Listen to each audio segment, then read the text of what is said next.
Okay, guys. So, hello everyone. Welcome back to today's session. Go with the strategist FX. So, quickly, we're going to be diving straight up into understanding entry criteria and likewise models.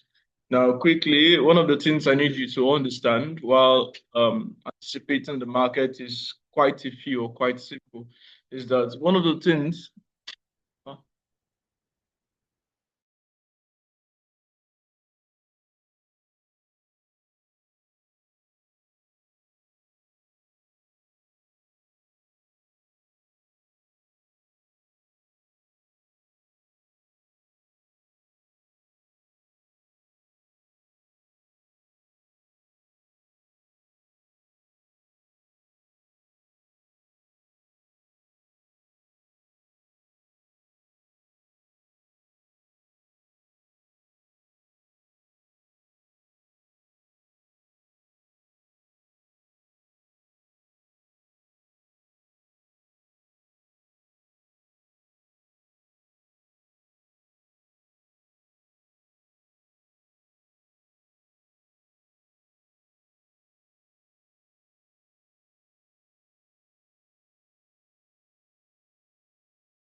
Hey guys. So, hello, welcome.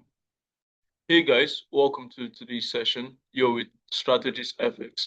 So quickly, I'll be diving straight up into understanding of how you can actually understand entry criteria and likewise models. Now, trading the forex market isn't actually a problem. Um, it's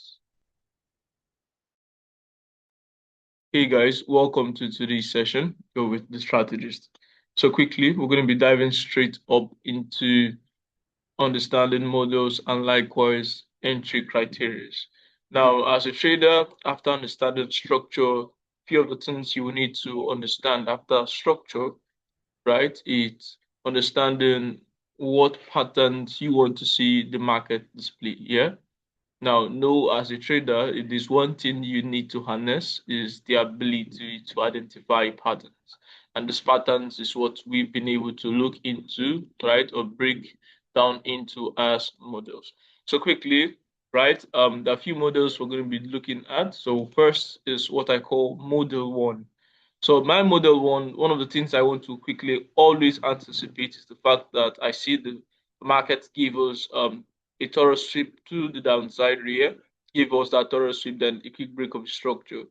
Now notice likewise that you will always have a low, right, created, but won't specifically mitigate at most 50% of the range. So we always want to see the market give us a quick break of the structure, right? Then give us a quick break of the structure that anticipates the previous high that was created. Now, breaking this previous high that was created, right, is an identification or validation that this low, yeah, is now seen as an inducement. Okay, so this is what I call model one. Now, why do I call this model one? I always want to see the market give me these certain case scenarios. I always want to see a quick break of the structure above this high, right? A quick break of the structure. I want to see this low created after the break. Then I want to see the fact that the market breaks above this high. Now, breaking above this high, which I will call number two, right, is the fact that this high that will be rated will what give us that validation that this low is now going to be classified as an inducement. Now, you always want to see the market back into origin, right? Where the market gave us that first break of the structure, probably on the 1 minute or the 5 minute time frame. So you want to see the market give us that impulsive move. So where the market started, that buy momentum, where we had that first break of the structure, is where we want to see the market back into as a pullback, right? Into that primary point of interest. So after that, we're expecting a mitigation from this low to break structure. Okay, so remember model one, we always want to return back to what? To primary point of interest. Now, quickly, now one of the things you've likewise seen as patterns in the marketplace, you've always identified or noticed the fact that the market gives us what? Gives us certain highs and lows in this case scenario, where we create a high, then the market shifts that liquidity, right? Then gives us distance. Now, take note of the word, gives us distance, right? Gives us distance. Now, this distance is away from the break of the structure and fails. Take note, guys. It fails to what? To at most return back into this previous range. So the market creates a non-supported low. Remember, we break structure to validate that this is an inducement. So the market continues. So due to distance, the market will always likely always want to use levels, right? This key level, right? Key level of support, then give us a quick run. So you notice the differences between model one and model two. Model one, we will return back to what? To primary point of interest. While model two, we will return back to what? To secondary point of interest. Okay, to secondary point of interest. This happened with distance giving us an unsupported low, right? And the market gives us a break of the structure to validate this low. Then we return back to the area of what? To the area of secondary inducement.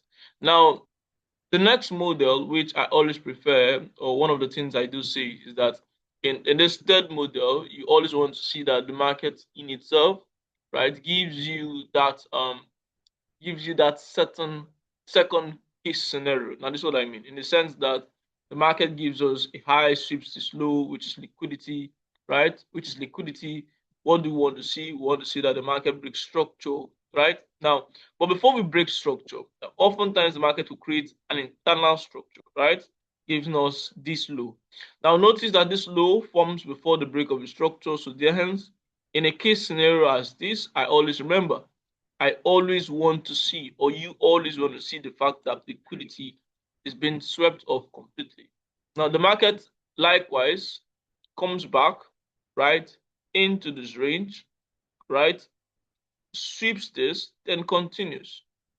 Okay, so you see, this is model one, this is model two, and this is model three, right? The inducement forms before the break of structure. Before the break of structure. So now let's look at it here. Now, notice likewise from this case scenario, right? Let's look at Euro USD and what the market specifically is doing. Now, I feel like we're going to let's dive straight up to the 1 hour. Okay, so on the 1 hour time frame, so what can you clearly see or what can you note? Now, you will notice the fact that that the market in itself, right, creates this. Incoming, the market gives us, this is where we had that break of the structure, right? From this high. You notice this sweep to the downside, the market gives us that thorough sweep. What's the next thing? The market creates a low, right? Gives us that low that forms after the break of the structure. Have the sweep that is here, right? Gives us a break of the structure, creates this low after the break of the structure. What do you see the market do? We rather had to come back with, came back to the area of origin, which happens to be this. This is our area of origin.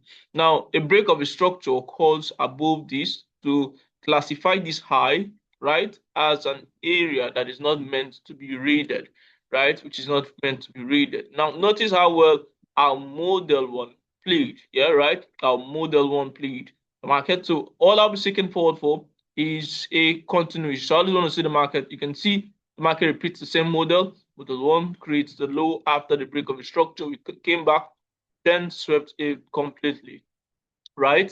So we swept it completely.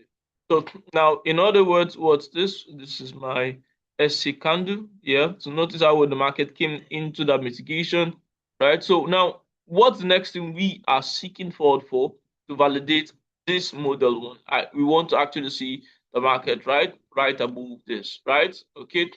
We want to see the market above this to validate that yes, truly this low specifically is now a low that is now a strong low rather. Okay, so now we push forward.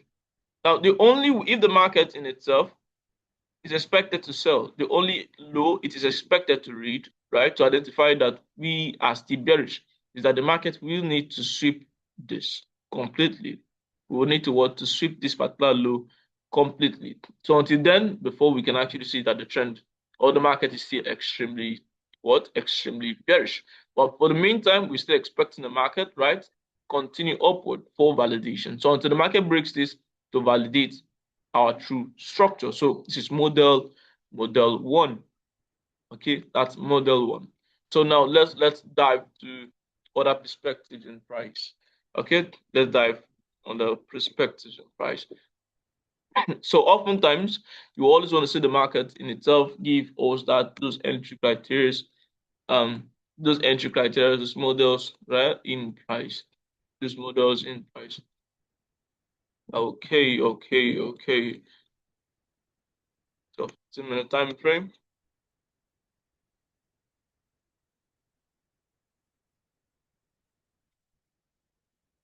Okay, so now remember we talked about the last model, right? Notice the last model, which is this, where we see the market creates an internal structure, right? Create a structure within, which is this, right? What are we expecting? Expecting the market to come back, read it, yeah? Now notice what the market did over here. We did a sweep above this high, right?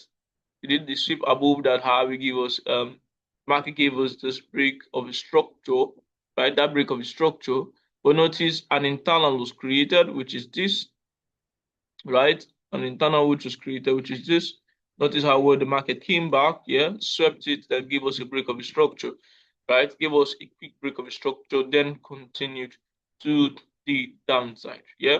So notice that from the last model, which is this.